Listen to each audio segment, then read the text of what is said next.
as we slowly get started, I think we'll hold off just another minute or two while a couple last attendees are still logging in.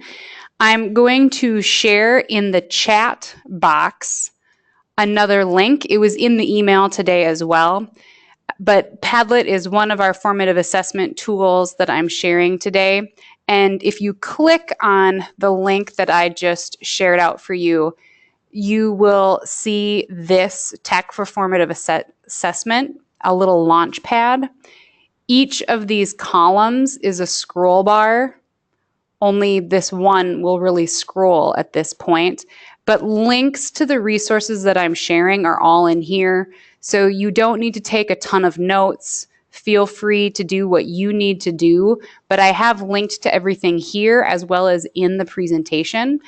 And then there were a couple other webinar type resources that if you are remotely interested in webinars, you could check out this digital summit that is starting this Friday. So it's a Ditch the Textbook Digital Summit, and it has a variety of workshops. I have nothing to do with it, but I signed up to attend it because there are some interesting things.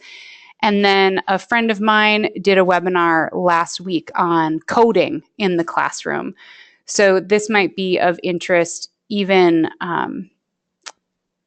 just in the general classroom. So this webinar was for kindergarten through 8th grade teachers, but you could probably get some ideas if you teach children older than that.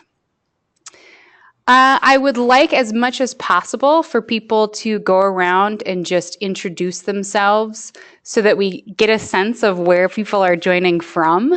I think that that's one of the cool pieces here. So I'll switch to my camera. So I'm Darcy.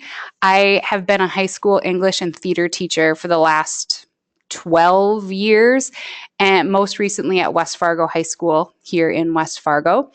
And in June, I started this new job at Prairie Public, working more with teachers. So I coordinate a grant called the Teacher Community Program.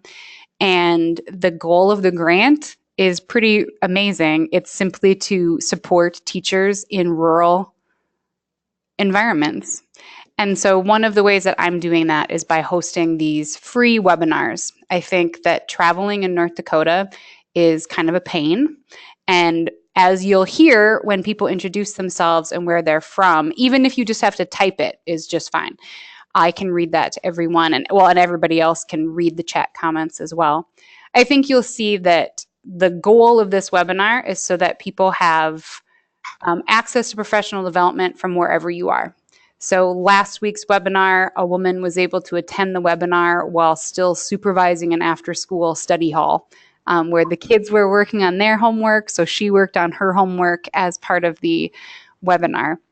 So this is one of several things that we're working on doing so that we're serving educators, particularly in rural communities. So that's me. And let's just go down the list. I'm just going in the order from as I see them under the attendees. So Andy, are you able to tell us a little bit about where you're from and your teaching experience? Yeah, hi. Can you hear me okay? Perfect. Yeah? Can you hear me okay, Darcy? Okay. I can hear you. Yeah. Okay. My name is Dr. Andy Dolsky-Buchholz. I'm the Dean and Chair of the Division of Education at Mayville State University. And I'm attending this for a variety of reasons. It's always good to keep learning, but I want to see some of the things that Darcy's doing, and we're going to be collaborating with her and helping support teachers. And helping support teachers get tapped into resources like this as best we can through our Education and Innovation Center. And so I thought I'd join in as I could today. My teaching background is in elementary for 9 years before I went into higher education. And but actually prior than that, I was in the nursing field for 17 years. So, oh, wow. And you're always teaching when you're a nurse. Very much so. Another profession that has more patience than I could muster, I think. But All right, Eric, where are you from and what do you teach? Hi, I'm a high school science teacher in Ray High School here in Ray, I guess. Yeah, I'm trying to do a little bit more with technology in the classroom. I've got 20 Chromebooks that I can use with my students, so I'm trying to figure out how to more. I want to try and I do quite a bit with Google Docs and Google Assignments. I'm trying to figure out some more formative assessment type things that I can do on them than just those. So that's kind of my goal. Perfect. Well, I think we'll have some tools for you. So can I infer from that that you're a Google Classroom school and not an Yeah. Office 365 school? Yes, we And are then Google. and then Eric, are you 7 through 12? Like, are you the science department? No, I'm 9 through 12, and then we've got another person who's 5 through 8. Okay. That's still a big workload with all of those subjects. All right. Well, welcome Eric up in Ray and Josie. Hello, my name is Josie Page. I teach at Carrington High School, and I teach business, but I'm also the technology integrator. So that's one of the reasons I'm on here, this webinar, just to find out more things for our teachers and how to integrate more technology into their classrooms, as well as benefit myself. And then we have iPads and MacBooks all the way from kindergarten to high schools. So awesome. I feel like this would be really beneficial. So yeah.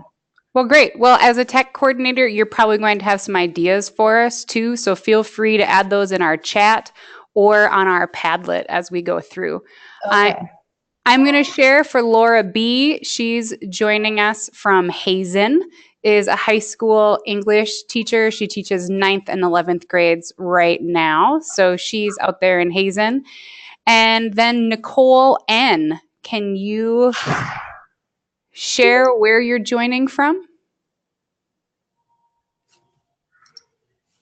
Nicole just logged in, and I'm not sure if her mic is working yet.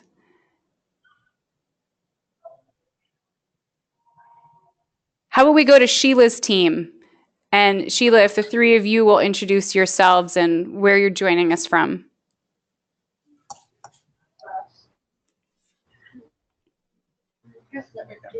Okay, we have a variety of people here today. We have the high school, one of the principals, and we have our superintendent here today. And Cool. We have the 3rd grade teacher, Dax teacher, and I am the school counselor, and I teach 7th grade language arts. And what school are you all from? Share with everybody Fulton else. Public School. All right. Hey, and we have another video joining. Tim, you want to introduce yourself? Oh, we can't hear you. You got your mic muted.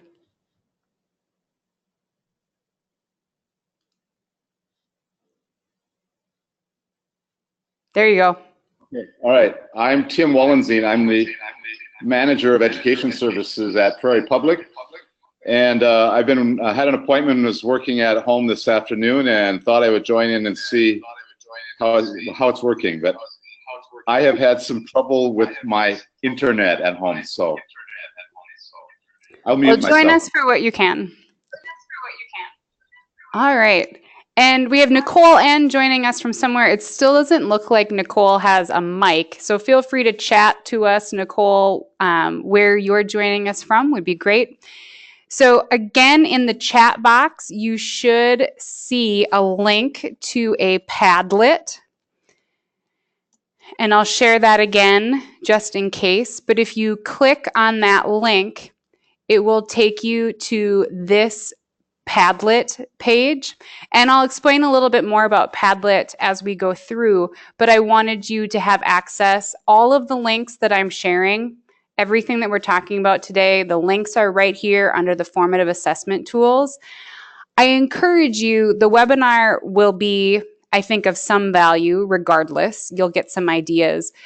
But I think the benefit of joining together and being able to collaborate, even though we're not all in a room together, being able to collaborate together, still be able to benefit from the expertise of the people who are here in the webinar. So you all teach different things to different students in different parts of the state. feel free to simply click on this. There's a little plus bar, and when you click on that, you'll get a text box. So you can tell us something that you're thinking about. Even if it's just half an idea, throw that idea up there, and then we can, I think, bounce off of each other a little bit. Feel free to also just weigh in. What of these tools today do you think would be appealing to students? Because certainly we're only as valuable as we are to the students that we serve. And again, this miscellaneous column just has some other webinars that I thought might be of interest. They were things that were on my to-do list and registration list today, and so I just threw them in here as an example. I have a few students here in the Pear Deck. I shared the Pear Deck link out in my email, but if you would, please take a moment, open another tab, and join this Pear Deck. Pear Deck is a new add-on feature for Google Slides, and I think it's pretty cool. So it is one of the formative assessment tools that I'm sharing with you today. And I thought the best way to share it with all of you as educators was to just present my information in Pear Deck. By joining, you'll be able to see what I see as a teacher via the webinar. So feel free to tab back and forth between your tab, which would show you what the students will see, and the webinar tab, which will show you what I see as a teacher. We have 3 students joined in. I'm going to wait just another moment or two here because once I exit off of this slide, you won't have the class code anymore, to my knowledge. I think it's little font on the rest of the presentation. I'll type it over here in our chat box as well. So you can join the pd.com, and then here is your registration code. So both of those things are in the chat box if you do need that. From a teacher perspective, you can see I have 4 students who have joined the Pear Deck.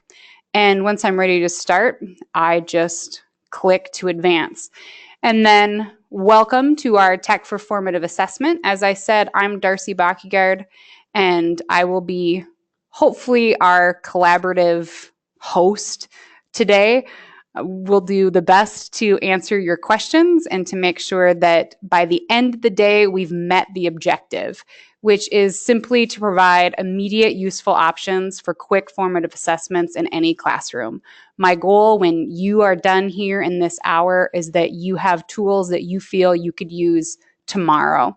These are the tools that we're going to talk about: Socrative, EdPuzzle, Pear Deck, FlipGrid, and Padlet. And I would love to hear any other suggestions from those of you who are doing formative assessments in your classroom. So here's our first question. As a student, if you make sure you go to your student tab, you should now be able to answer this question. When you are typing in Pear Deck, so hopefully in your student screen, now that I'm on this screen, you should be able to answer the multiple choice quiz question. I'll give you another moment to answer why we should consider using formative assessments. And I have 5 responses. If you're double checking back and forth between the student panel and what I see as the teacher, you can see down at the bottom, I have 6 responses now, and I can project the student responses. So some pretty obvious formative assessment going on right here in my presentation. So I didn't have to add anything else. I didn't have to do anything else. Obviously, this does require students to have their own devices, either their phone or some sort of laptop, but you can build in questions like this in Pear Deck. So luckily, as educators who already know the answer to this question, you know that we're talking about formative assessment because in order to provide quality support for all students, we need to know how much of the lesson they're understanding. And we all already do this. And so it's just a matter of continuing to develop our toolkit for how we do that. So there's the why. We want to make sure that our students are achieving mastery of the skills that we feel are most important for them to master. And in order to do that, we need to do little formative checks along the way so that we know how to readjust our teaching in order to serve our students. So with that in mind, go ahead and share out a little bit. Answer either or both of these questions. In order to type, you can draw if you want. If you're a confident drawer, I'm a horrible drawer. At the bottom, you'll see a little letter A. If you click on the A, you can type. A little type box will appear. You can type down in that box, and then to get that typing to appear on a slide, simply click your cursor in the slide where you want to show it.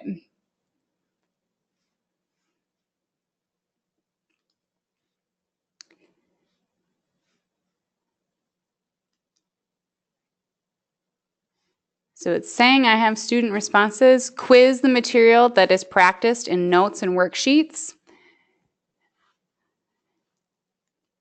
I think the worst thing about Pear Deck is this interactive how to type on the slides. It's much more set up to draw something than it is to type. So I think that this slide, for me personally, is a little less helpful. But we have some other tech tools that we're already using. Our Promethean interactive boards, that's awesome. Seesaw is a great resource. We're doing a separate webinar dedicated just to talking about Seesaw on January 9th. And so if you're not familiar with Seesaw, you can check that out. Otherwise, it's very intuitive, and it's a great way to not only do formative assessments with your students, but the thing I love about it is it allows you to easily share those formative assessments back with parents, which I think is invaluable for parents to see what their students are doing. A couple people have deleted their responses. That's fine. We've got a lovely little dot matrix, you know, something that you can interpret there. So I think this feature, like I said, this feature of Pear Deck, I think is the hardest to use personally, but I like the option to still use it. I like the drawing option and some of the things that you could do with it here. Does anyone just want to jump in verbally? So we've got some quizzes to formally assess, to do some formative assessments. Nice drawings here. I'm liking this. Would anyone feel free to chat? If you can't interact, feel free to also, type your message. Would anyone like to share a little bit about their favorite formative assessment?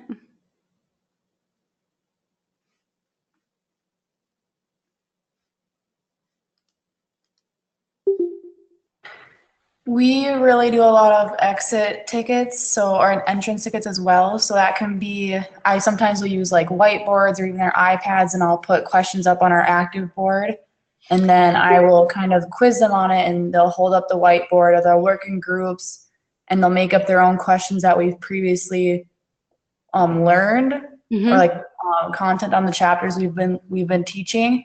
And then so they kind of have to make up their own questions for their classmates. And then the classmates have to answer them, and they as well have to make up their own questions. So it kind of makes them apply what they've already learned and then quiz their own classmates, which they seem to really like. And then I just go off of what questions they've gotten wrong, and then I need to see if I need to go back and we need to cover some topics they might not know as well. And that's some great low-tech tips to remember, that technology is great. But exactly what Josie was just saying, Post-it note is just as good as a lot of this technology. Listening to your students, having them ask each other questions, these are great. One of my favorite ways to do a quick formative assessment, I stood outside the classroom door and students had to tell me something, tell me the main point of yesterday's lesson in order to get into the classroom. And so that also helped me make sure that I was getting direct eye contact with every single child and making sure that we were touching base together. And Josie perfectly introduced for exit tickets and entrance tickets Socrative, Socrative. Some people say I go off of the Socrative seminar pronunciation, so apologies if you already use this and pronounce it differently. I like Socrative was one of the first online quiz tools that I was exposed to, so I think it's near and dear to my heart for that reason. But I like it because, in part, it has an Excel quiz builder that you can use, so you don't have to build everything online. And this is what the quiz builder looks like. So rather than I've used a lot of online quiz builders, and I felt like I had to touch a lot of buttons in order to make the quiz, if that makes any sense to people. And I liked this spreadsheet option that I can choose which type of question I want. I type my question here, and then I put in my answer options here, and then I can mark which is the correct answer in this column. And I can mark multiple correct answers if I want. So I like this quiz builder feature of Socrative. And you can also just build it online. You don't have to use this quiz builder template. But this was one thing that I liked because this, for me, is faster and easier to edit and then just re-upload. So if I see some errors in my quiz, this for me is a little bit easier than going through the clicking of doing the Socrative. But you have a lot of great options. I also have chosen things today. Everything I'm using is free, and nothing requires the students to have their own account. I taught juniors and seniors, and I was always just absolutely flabbergasted by the number of them who couldn't remember their login usernames and passwords. And so for me, for technology to be helpful in the classroom, unless it's something we're using every day, I have a strong preference for things that do not require the students to have their own accounts. Or if the students do have accounts, that I have access to reset their username and passwords. So you'll notice that in the Pear Deck, you are seeing my slide, but you should be able to explore Socrative, the website, right next to it right now. So this is another feature of Pear Deck where you can link to sites that you want your students to be using, to exploring, so that while you're presenting, it takes them directly to that site instead of you having to do different things. I will advance just to share a few more details about Socrative. I like that it has these different features. Once you build a quiz, you can use it as an interactive space race for the students to compete against each other or individually to answer a series of questions. You can use it as a regular straight up quiz and have it answered. I actually first used this as a formative assessment for speeches. I was frustrated that when I would do speech week as a high school English teacher, we would do research papers and then do speeches. And it meant that students were actively engaged basically for the 5 minutes that they were giving their speech. And I felt that there was a lot of tuning out. And there were a variety. I tried different things. They had to do peer evaluations, but things were just a little clunky. So I made an online quiz. And in my quizzes, I have all of these research paper feedback forms, and I would just make a new quiz for each speaker. The class would log in, and then they would rate the speaker on a series of questions. So the speech was a summative assessment for the speaker, but the speech process became a formative assessment for the entire class. And it launched several really meaningful conversations. So if the students rated a speaker their thesis statement as being a 5, and I had graded that same speaker as a 2 for the thesis statement, we immediately had a conversation after that speech about what is a good thesis statement. So instead of Speech Week turning into Tune Out Week, Speech Week became a series of ongoing formative assessments that was some of the most meaningful assessments that I did all year. In addition, the speaker received feedback not just from me, the teacher, but from the 25 other people sitting in the classroom. So now the speaker was getting a lot of comments, and the form was exactly the same for every single speech. So the students who were in the audience didn't have to do a ton of work to remember things. It was 3 questions: rate the attention getter, the thesis statement, the preview of points, rate the transitions, are they citing their sources, things like that. So it was pretty basic, but it really flipped how speeches were going down, how presentations were going down in my classroom, and made each speech a formative assessment for every single student. So that is how I got into using Socrative, and probably why I still love it. You can very easily duplicate a speech. So in between speakers, I would just duplicate the quiz and then start a new quiz. And so it became very, very quick. You can also use this as those entrance and exit tickets that Josie was talking about, that you can do a multiple choice, true, false, just a very quick little poll question. For most of these, you need to post your question somewhere else on the board, and then students simply respond. So you could easily do this feature. It's kind of nice and handy. You know, Socrative tracks all the answers and gathers that data. You can easily do this part of it with a Post-it note, or like she was saying, with the whiteboards, having kids come into the classroom.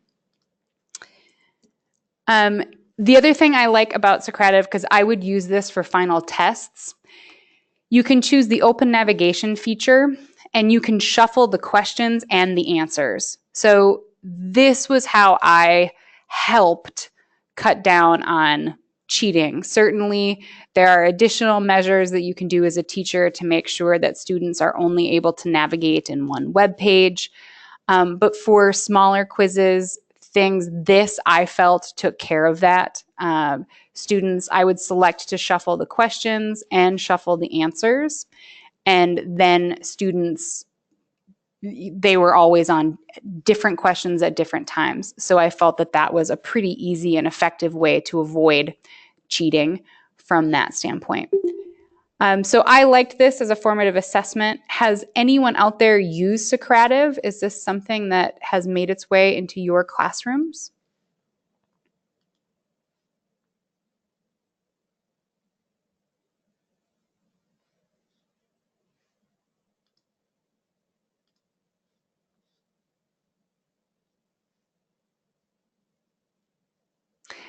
So Andy shared some of her professors use it at the college level. So that's awesome feedback to hear from me as a high school teacher, that some of the things that I was doing at the high school level carry over into the collegiate world, that by using this tool, I'm also preparing my students for the real world after high school. Laura B is sharing that she uses it a lot for comprehension quizzes. I love that it grades it for me and shows me all the data that I need in order to get kids into groups. So it's simple, it's quick. Like I said, there are lots of online quiz programs that can do this kind of quiz. A lot of people also really love Kahoot. I've used Kahoot, but I think my preference, like I said, I use Socrative first. And so this is the one that is my go-to. We're going to skip this activity just in the sake of time. But I have given you a link here. So if you click on this interactive slide, it will take you to just a how-to page to give you some how-to tips on building your first quiz there for Socrative. Any final questions or comments there about this formative assessment tool?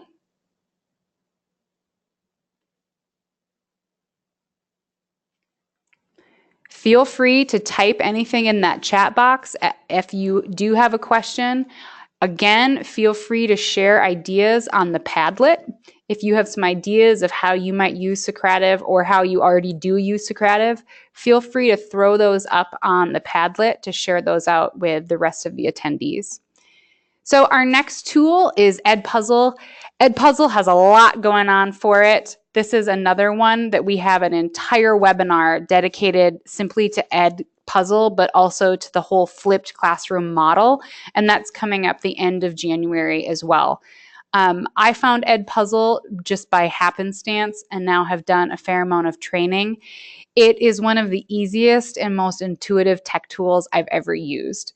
Certainly, you can set up a whole account, but you wouldn't need to.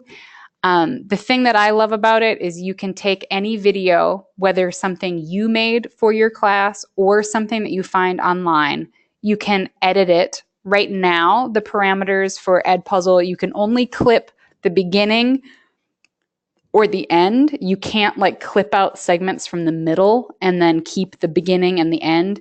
You have to just start and finish. So there's some limitations to what you can cut, but you can cut a video. And then you can embed your own quiz questions right into that video. It integrates with Google Classroom flawlessly. So that's super easy. And it shows you how long the data points on EdPuzzle, I think, are pretty amazing. It shows you how long the students spent on the video, how many questions they got right. You can reassign the video to a student. And while certainly it's a great tool if you are flipping your classroom, this is a great tool just to flip one lesson or to send one thing home with kids. I think that it's just very, very easy.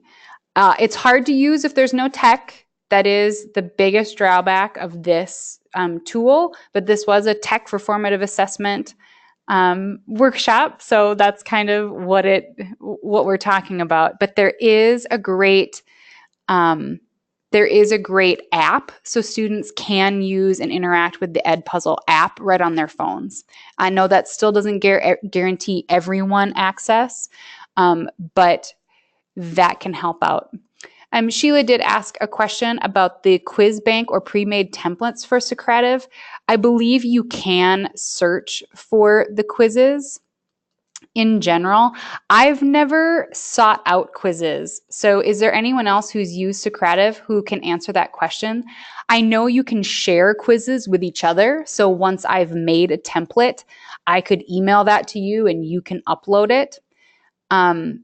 But has anyone else used Socrative and found questions from other teachers?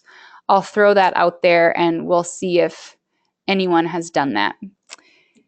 In our EdPuzzle, here you're seeing this link. I'm going to give you 2 minutes just to test this EdPuzzle in your own time. So if you click on my link, this should be, provided I have everything set up correctly, this should be a link to a comma splice run-on sentence little video. And you can click and have that video playing.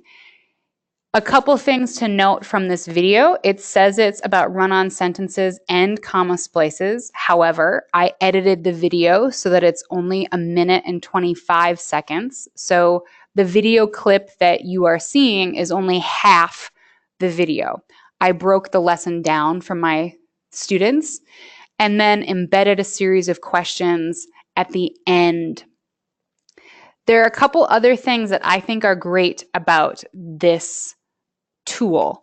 You can very easily duplicate a video and then edit the questions. And I like this feature because not only can you do a formative assessment, you could differentiate that formative assessment based on your expectations or your knowledge of different students. So for example, in the EdPuzzle video that I've shared with you about run-on sentences, I have 3 pretty open-ended questions that really require the students to share and be able to articulate their knowledge verbally. I can very easily modify one, two, or all of those questions to be multiple choice questions. And then when I do this assignment, particularly if I am able to share in my Google Classroom, in your Google Classroom, when you make an assignment, you can choose which students receive which assignments, which then allows you to differentiate this formative assessment. So you could make 2 or 3 different formative assessments pretty quickly once you have the first video done. To duplicate and copy something in EdPuzzle is very simple. And so you would be able to do that for your students. So if I'm in my EdPuzzle classroom, I can invite my students. But once I have my content, I can assign it, I can move it to a folder, and I can duplicate this assignment right here. And so now I have a copy of it. And if I want to go in and edit this copy, now I can crop the video differently. I can add different notes, and I could click on these questions at the end of the video. I don't want this guy to play. I can click on these questions at the end, and I can change these questions to better fit the needs of my students. Is anyone using EdPuzzle already as something in your classroom?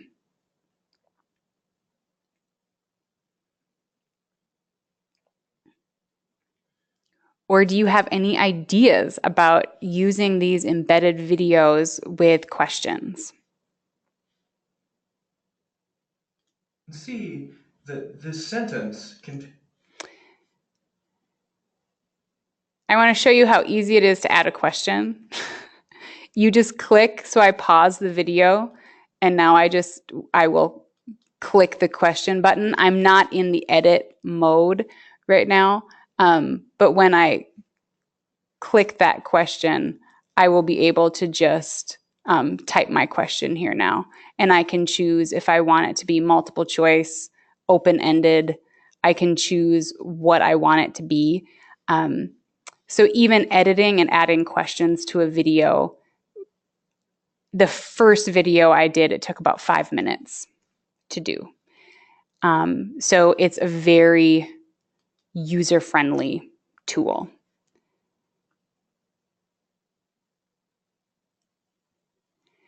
I would agree, Andy, that this would be a great tool for pre-service teachers to really practice how do you formulate a formative assessment. The nice thing is when you have that sample classroom, if they can make each other take that formative assessment, they can also share the data from that. So as I go into my classrooms, I don't have any students in here at this point. But as I go into my classrooms, once people have completed this video, it will have the completed percentage for the students. And I can click on that, and it gives me a whole bunch of data of who's missing what.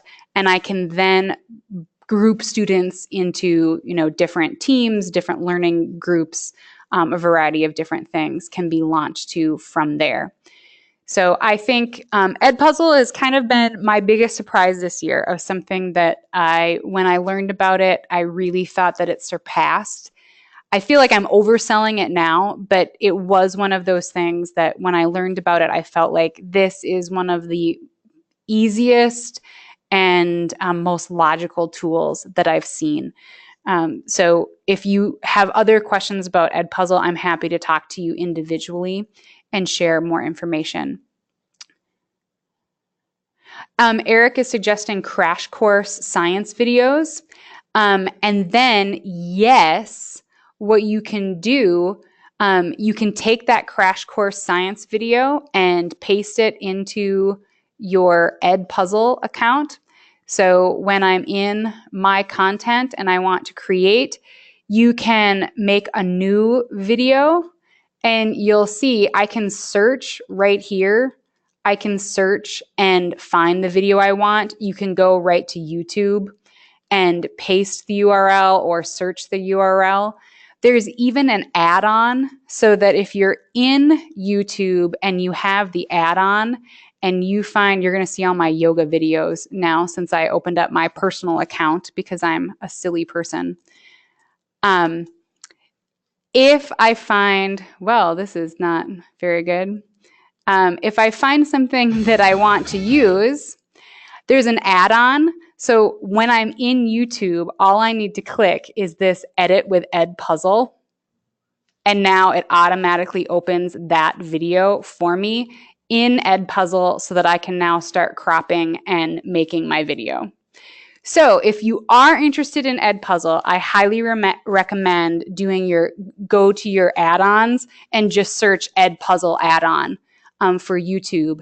And this is just a slick add-on that allows you to do, it saves you one step, but that way when you're browsing for something in YouTube, you can just click on it and it's automatically into your EdPuzzle account. So hopefully that's somewhat helpful. And then Pear Deck, like I said, this is an interactive, it's an add-on specifically for Google Slides. If you like something like this, but you're not a Google school, I would encourage you to check out a product called Nearpod that's on this slide. The nice thing, Nearpod and Pear Deck are pretty similar.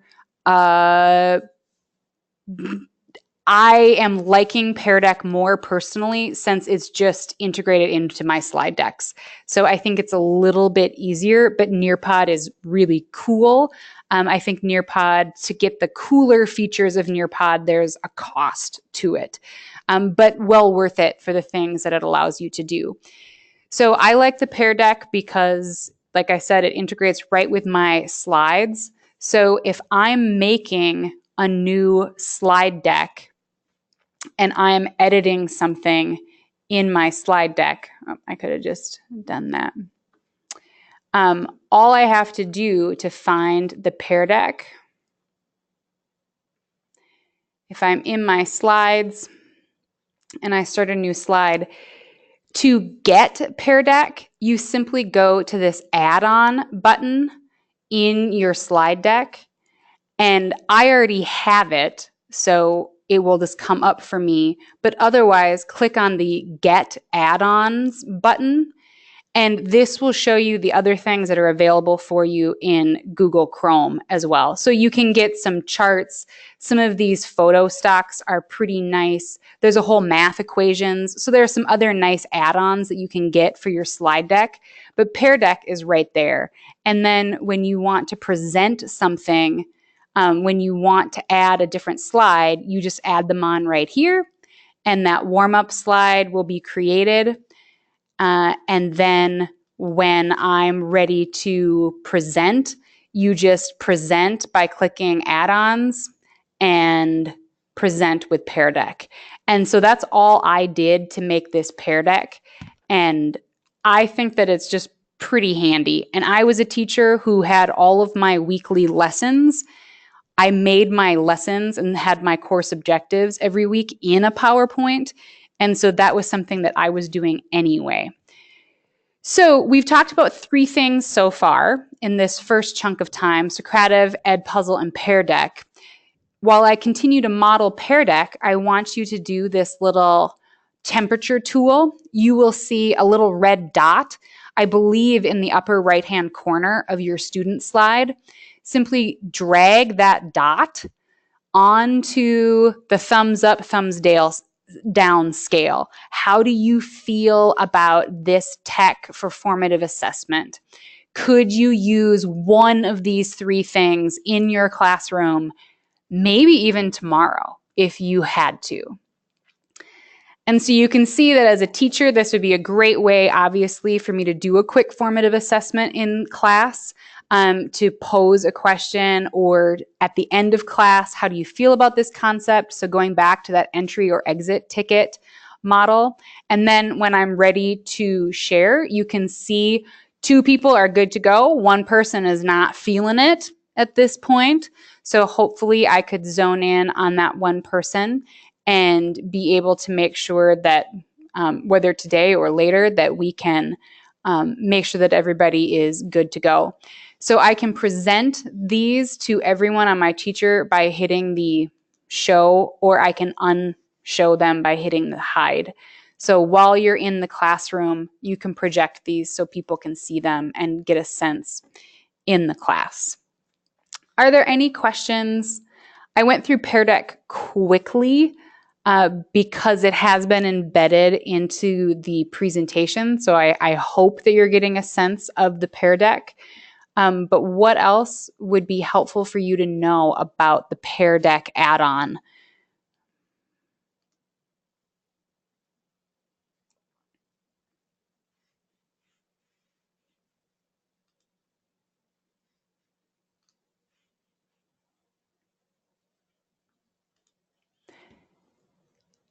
Feel free to throw up any questions. Otherwise, I would like to make sure we get to our last two of my favorite tech for formative assessment. This is FlipGrid. And I like FlipGrid because it's something different. I know that that's maybe not the most pedagogically sound reason to use something, but I do think that sometimes students get tired of things. I personally wouldn't use FlipGrid every single day. I think then it would become the same old hat as everything else, but I love it as an option. And again, it's easy to use, it's free. I like this option because it's a non-writing option. For our students who really struggle with the tactile or just the processing of having to write something, this allows them to simply record a short little video of themselves answering your question. And they can record with their phone or with their computer and share their ideas. I think it's a great way, all kinds of ways to use it. You could use it for short student little interviews. Certainly, there's the no tech option of this is basically think, pair, share, but in a whole class format where students can think privately, share or pair with their phone, and then share that response. And then you as the teacher can share any of those responses. So I'm going to ask you to interact here, and I want you to respond to this FlipGrid.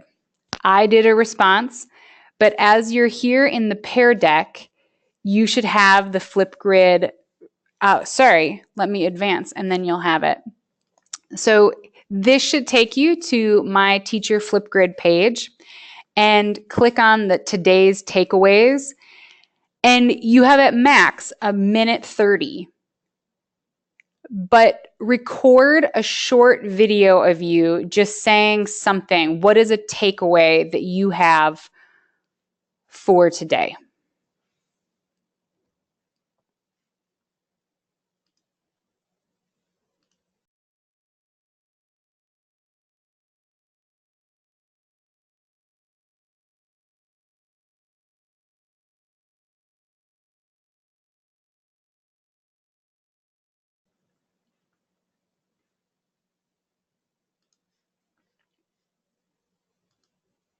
As with everything, I'll show you what my dashboard looks like. So here's this assignment.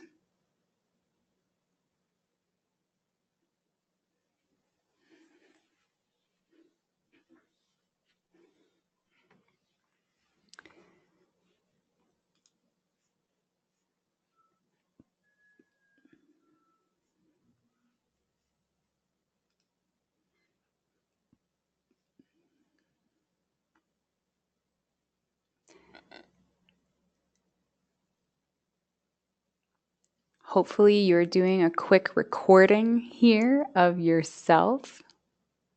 Intimidating.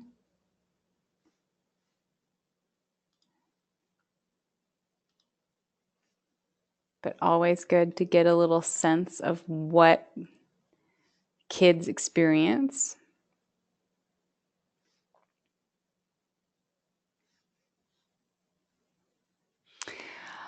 If you need the login, if you can't find that, you can. The information is on the slide, you would just go to flipgrid.com and then enter the WN9 AR4 is our code for this classroom. So if you click on the flipgrid.com and then WN9AR4 is our class code for that Flipgrid. And if you need to enter through that view, you will see a couple options. So click on the today's takeaways, and that will be how you can click. I'm in my teacher mode, so I'm seeing it slightly differently than all of you are. But I can enter.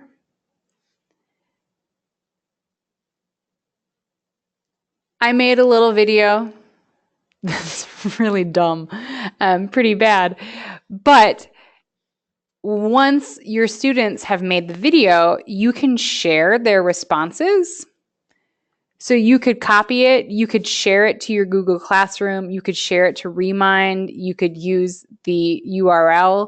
So once a student creates something, you can share it out with other people. You can also very easily grade them and give them feedback.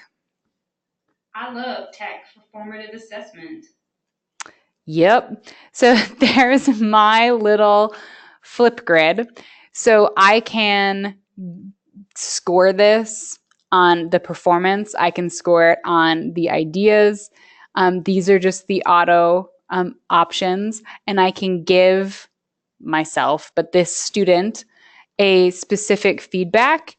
I can love it. I can, do all of things you can do with social media type things.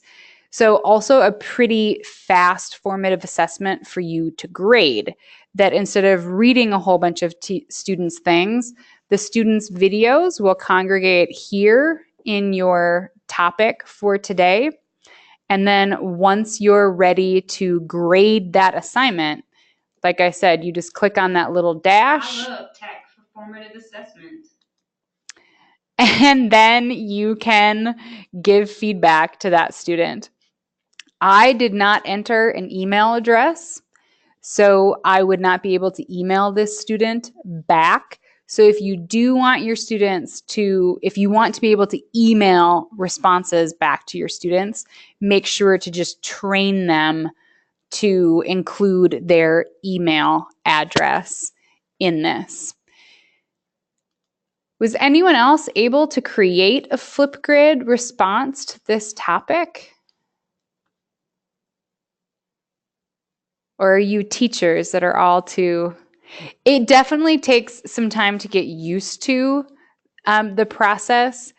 The thing that is always somewhat discouraging yet encouraging to me is that students are much faster at this. Than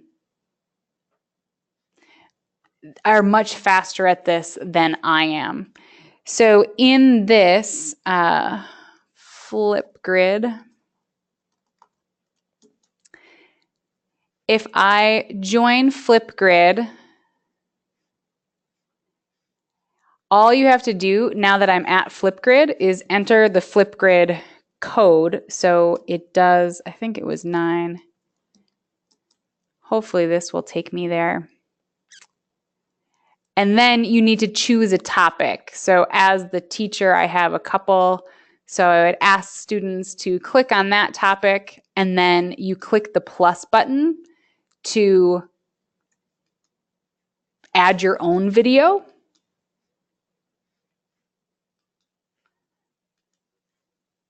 And I'm having camera and microphone help issues. But that's how students would access. I click the plus button. I hope it's not your computer. It might be a flaw in my sharing system. But that's Flipgrid. I've used that with students, and because the free account, you're limited to 30 or 90-second videos, your students do have to work on being succinct as well. So that was also a nice thing. I've used the FlipGrid as well for them to respond as a character, or you could certainly do that as a scientist or as a part of the body. Pretend that you are an endoplasmic reticulum and then explain, what do you do? And as students enter, right, you could give each of them a different body part or cell function. And so someone needs to be the endoplasmic reticulum and they need to say what that piece does. Someone needs to talk about the cell membrane. And again, you'd be able to differentiate by giving harder topics to different students and have them share those ideas. So some technical difficulties of getting people to share on FlipGrid. I apologize for that failure in the process. The last thing that I wanted to share through is Padlet, simply because it is just so ridiculously easy. You can easily accomplish the same thing with Post-its, but I do like the permanency of the Padlet and your ability to share that with students. So you could give students the link to the Padlet so that they can populate it themselves by clicking and adding information. You, as the teacher, could curate the Padlet by having students respond individually. In this, I've shared with you, here's a link to our Padlet.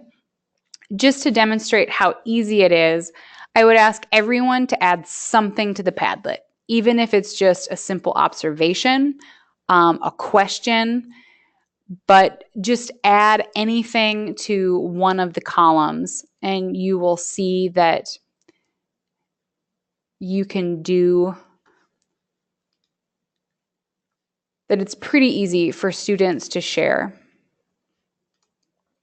I've also used Padlet for a graduate class that I took where we had to do a team project. And because it is so easy to throw up different things, we were able to use this as kind of a landing pad for our whole project. The other thing I like about it is you can then, any of these links that I have for you, open to that website. So as a teacher, you could also use this to curate resources for students, right? And have a list of resources that they have to check out. And then each team could have a column that they present and they have to populate that column with information. So you as the teacher could have a link. You can set different types of Padlets. So you can just have a general Padlet that just is a wall. And so anything that is being thrown up just goes up on a wall and it randomly populates. I've done the shelf version because that's what gives you these clean columns. I've used this canvas. This is what I used for my grad school project with a couple other classmates, that then we could move things around and have it look as pretty as we wanted. But these are some of the different Padlets that you can create. And then I like it, like I said, for that think, pair, share, or for a variety of other activities that you can use. I also created, here's an example Padlet that you should be able to click on here from this. I did a workshop last week on math and science resources for the 5th grade classroom. And so I used the shelf feature again, and I have columns of resources. And for each column, as you scroll down, it has a variety of resources, a general page that takes you to lesson plans, a couple specific videos. So again, think about how you might use this in order to share information out with your students. But more importantly, how might you use a Padlet type feature in order to gather information from students and use that either to guide your teaching As an English teacher, I think this would be a great way to do a quick write at the beginning of class and gather discussion topics that students want to talk about. So you're going to add a couple things to the Padlet that you think that we should talk about. You could certainly do columns for different characters, right? So what do you want to ask Romeo about? What do you want to ask Juliet about? What do you want to ask Mercutio about?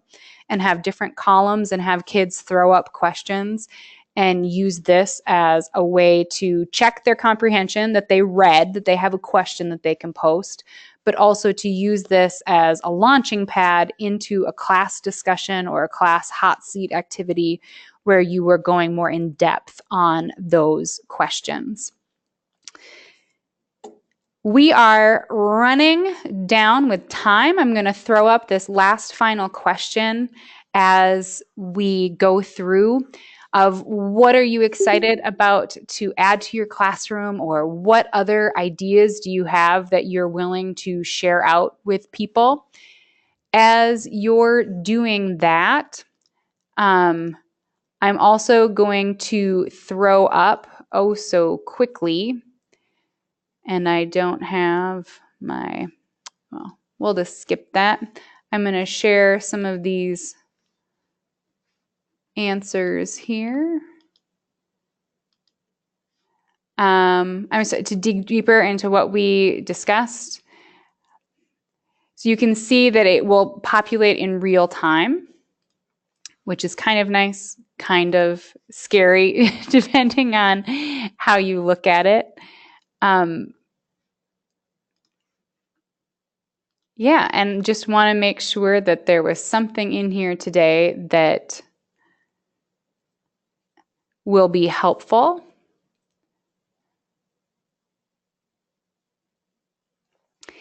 If you are using Google Classroom, another easy way to do a quick check is to use the Google Form feature, and you can build a Google Form as well. Pros and cons of doing that. The nice thing is then you have it saved to your Google Drive and you can just link right to it. It might even be a hair easier than Socrative if you are set up with a Google Classroom, but that's personal preference 100%. And sometimes it's nice just to use something different. Like we've said, for the students, you don't want to overuse one thing, or at least that's my opinion. I feel like if I overuse any one thing, that's going to somewhat defeat the purpose of me doing a formative assessment. That kids, I don't want them to get too overly used to something so that it becomes boring.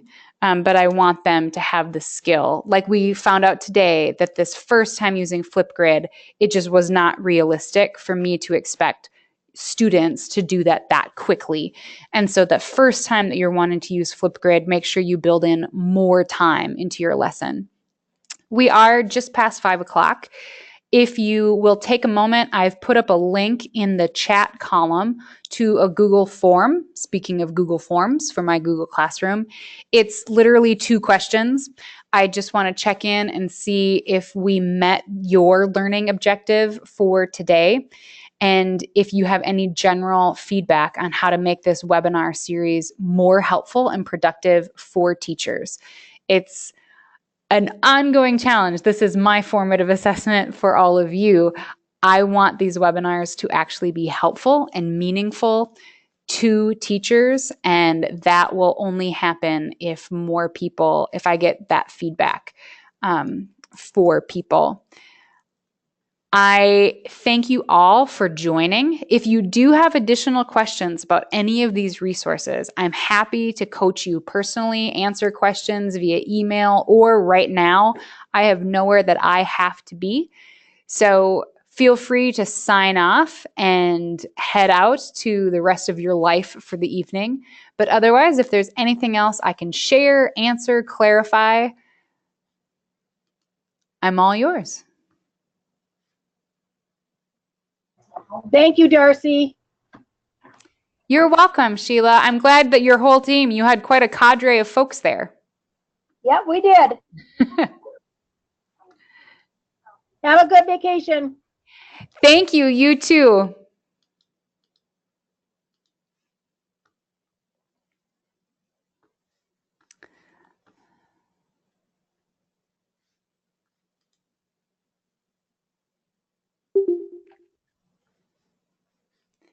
There was a great comment on the Padlet about students being able to share ideas anonymously. I completely agree that that's a great way to make sure that students are being heard. There's always that risk when something's anonymous of people, taking advantage of that. But I think that will be. I have been very fortunate that I've not had inappropriate comments coming into those sort of resources. I've got a question. Yeah. Has anybody with paperless school? This is Eric. Is anybody in a paperless school where they're actually using like no notes? I still print out note packets for students and have them physically write because I don't know, the research is showing that's better and there's less distraction. Has anybody had anything going the other way and any, I don't use a whole lot of online notes, I guess. I was just wondering if anybody's had any experience with that.